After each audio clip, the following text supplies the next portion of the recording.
CommonWealth Dance Collective, and we were delighted to be invited to this show tonight. We are Ann Arbor based. This group's been around for about 21 years now. As you can tell, we're multi-generational, and we really love exploring different genres of traditional percussive dancing. So that first piece was a bit of Appalachian clogging, and our musicians did a medley of old-time American fiddle tunes for the dancers. The next piece we're going to do is radically different. It was choreographed about 100 years ago for the vaudeville era, which some of you may be familiar with. It was the entertainment of the day back in the other 20s and 30s. And there was a gentleman named William Marley who came over as an English-Irish immigrant from the old world, and he came to the new world with his traditional steps and his traditional shoes in tow, and he immediately came face to face with tap dancing. And so he created a series of dances that he and his family did on vaudeville. And there's 13 of them. They have a very unique character about them. And in this dance, you'll see a little bit of Irish, a little bit of English, and a little bit of tap, if you happen to be acquainted with those forms. This one's called the Marley Soft Shoe. It's my favorite of the series of dances. And it's in jig time. We're going to do it to a tune called Atoll Highlander, which is a Scottish fiddle tune. And so I'm going to bring Emma back up, and we're going to do the Marley Soft Shoe for you.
was a member a decade ago.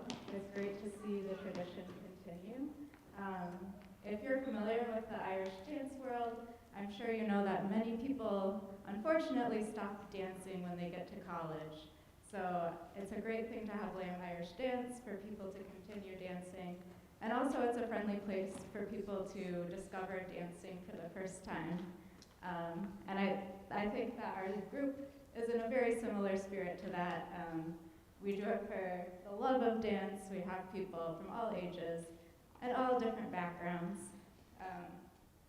And I also want to introduce our musicians. This is Nate Jacobson on fiddle. And this is Sarah Regine on guitar. It's just such a joy to dance to live music, so thank you, and they're wonderful musicians. We have one more piece for you. It's called Big John, and it's another piece of Appalachian clogging. It's a tune that is very popular in Canada and the US, and this piece was choreographed about 30 years ago. So without further ado, here's Big John.